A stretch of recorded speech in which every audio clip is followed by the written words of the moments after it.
నెల నెల వచ్చే పౌర్ణమి తర్వాత వచ్చే చవితిని సంకష్ట చతుర్థి అంటారు. ఈ సంకష్ట చతుర్థి ఒక సంవత్సరం పాటు చేయడం వల్ల ఎవరికైనా ఉండే జీవితంలో వచ్చే విపరీతమైన సమస్యల నుంచి ఎలా బయటపడతారో, ఆ మహాగణపతి అనుగ్రహంతో ఆ సమస్యలు ఎలా తీరుతాయనే విషయాన్ని ఈ వీడియోలో వివరిస్తున్నాను.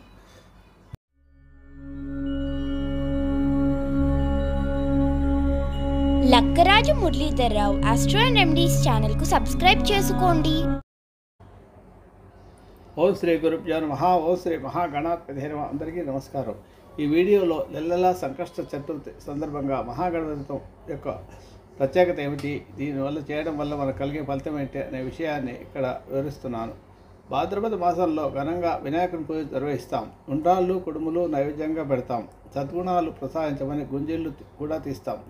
ఏడాదికి ఒకసారి కాకుండా నెల గణనాథునిలోని మహాగణపతి అంశాన్ని పూజించే రోజు ఒకటి ఉంది. అదే సంకష్ట చతుర్థి. ప్రతి నెల పౌర్ణమి తర్వాత వచ్చే చవితిని సంకష్ట చతుర్థి సాయంకాల సమయంలో ఉంటే దాన్ని సంకష్ట చతుర్థి అంటారు. పూర్వజన్మలు పాపాలు ఈ జన్మలో కష్టాలను మోసుకొస్తున్నాయన్నది కర్మ సిద్ధాంతం సారాంశం. ఏ పుణ్యకర్మ చేయకపోతే జన్మజన్మలకు ఆ పాపాల జాబితా వెన్నాడుతూనే ఉంటుంది. తెలియనంత కాలం బాధ తప్పదు. తెలిసిన తర్వాత అయినా ఆ వలయం నుంచి తప్పుకోవడానికి ప్రయత్నించాలి. ఆ లక్ష్యంతోనే మన పెద్దలు సంకష్టహర చతుర్థిని ఒక సాధనంగా మనకు ప్రసాదించారు. భాద్రపద శుద్ధ చవితి నాడు వినాయక వ్రతాన్ని ఆచరించడం తెలిసిందే కదా మనందరికీ. మళ్ళీ ఈ సంకష్ట చతుర్దశి ఏమిటి, దీంట్లో ప్రత్యేకత ఏమిటి, ఈ మహాగణపతి అర్చించే విధానం ఏమిటి అన్న ప్రశ్న తలెత్తక మాదు. జవాబు తెలుసుకుంటే మహాగణపతి మహిమ ఇంతటితో మనకు స్పష్టమవుతుంది. కురుక్షేత్ర సంగ్రామంలో తనకు విజయం కలగాలని ధర్మరాజు పాపాలన్నీ పోయి తాను గౌతముడిని చేరాలని అహల్యాదేవి కలిపెట్టిన బాధతో నలమహారాజు నుంచి విడిపోయి భర్తను కలుసుకోవాలని తపిస్తున్న దమయంతి ఈ వ్రతాన్ని చేశారు. ఒక్కరేమిటి, పురాణ కాలంలో సంకష్ట చతుర్థి వ్రతాన్ని నియమించడంతో ఆచరించి తమ సంకల్పాన్ని నెరవేర్చుకున్న ఉదాహరణలు చాలా కోకొల్లలు.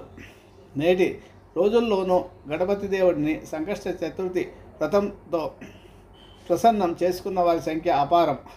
ఈ వ్రతం ద్వారా కష్టాలను పోగొట్టి దైవంగా మహాగణపతి మరింత స్పష్టంగా కనిపిస్తాడు. సంకష్టహర చతుర్థి ప్రతి మాసంలోనూ పౌర్ణమి తర్వాత వచ్చే చవితి నాడు సంకష్ట వ్రతం చేస్తారు. వ్రతాన్ని సంవత్సరాల తరబడి నియమనిష్టలతో చేసేవారు ఎంతోమంది ఉన్నారు. వినాయక చవితి వ్రతాన్ని పగటిపూట చేస్తుంటారు. కానీ ఈ వ్రతాన్ని చంద్రోదయ సమయంలో మాత్రమే చేయాలి. అలా చేస్తేనే పుణ్యఫలం లభిస్తుంది అంటారు. వినాయక చవితి రాత్రి నాడు చంద్ర దర్శనం దోషం.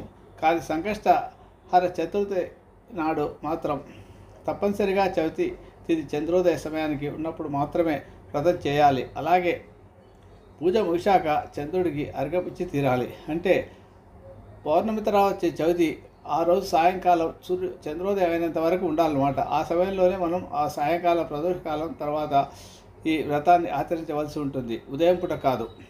అదే దైవ లక్షణం. ఇదేమిటి, అక్కడ అలా ఇక్కడ ఇలా అనే సందేహం పడనక్కర్లేదు. దైవ లక్షణమే అది. జీవితంలో పట్టు విడుపులతో ప్రవర్తిస్తూ విజయం పొందాలే తప్ప తాను పట్టిన కుందేటికి మూడే కాళ్ళు అన్నట్టు మూర్ఖంగా వ్యవహరించకూడదు. వినాయక వ్రత కథలో ఏదో కారణం వల్ల చంద్రుడు శాపానికి గురయ్యాడు.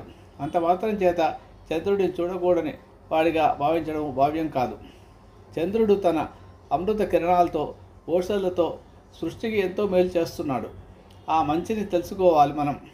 అలాగే గణపతి ఆరాధన అంటే సంవత్సరానికి ఒకసారి మాత్రమే జరిపే పూజ కాదని, సంకష్టహర చతుర్థి వ్రతం ద్వారా ప్రతి మాసంలోనూ ఆయన అర్చించి మేలు పొందవచ్చని వ్రతాచరణ వెనుక ఉన్న ప్రబోధాంశం ఈ వ్రతకథ. ఈ వ్రత ఆచరణ వల్ల ప్రతి వ్యక్తి జీవితంలోనూ వచ్చే అనేక సమస్యలపై పరిష్కారాలు లభిస్తాయి. ఉదాహరణకు వివాహము, ఉద్యోగము, కోర్టు తగాదాలు, సంతాన సమస్యలు, ఒక్కటేమిటి ఎన్నైనా చెప్పవచ్చు, అనారోగ్య సమస్యలు. ఇలా ఈ వ్రతానికి గరిక చాలా ముఖ్యం. కొబ్బరి నూనెతో దీపారాధన తప్పకుండా చేయాలి. ప్రసాదం అటుకులు, బెల్లం, కుడుములు మీ శక్తి కొద్దీ పెట్టవచ్చు, సమర్పించవచ్చు. ఈ వ్రతానికి ప్రత్యేక వ్రతకథ ఉంది. 5 అధ్యాయాలతో ఉన్న ఈ కథలో రుక్మిణి పురిటింట్లో ఉన్నప్పుడు ప్రద్యుమ్నుడిని శంబాసురుడు అనే రాక్షసుడు మాయచేసి తీసుకెళ్ళినప్పుడు జరిగిన వృత్తాంతం కనిపిస్తుంది. కొద్ది కాలానికి లోమశ మహర్షి సూచన మేరకు సంకష్ట చతుర్థి వ్రతాన్ని చేసి రుక్మిణి శ్రీకృష్ణులు మళ్ళీ ప్రద్యుమ్నుడిని తమ ఇంటికి తెచ్చుకోగలుగుతారు. అలాగే బాణాసురుడి ఇంట్లో బంధితుడైన శ్రీకృష్ణుడి కుమారుడు అనిరుద్ధుడు ఈ వ్రత ఫలితంగానే రాక్షసులను జయించి తాను వలిచిన ఉషను పొందగలుగుతాడు.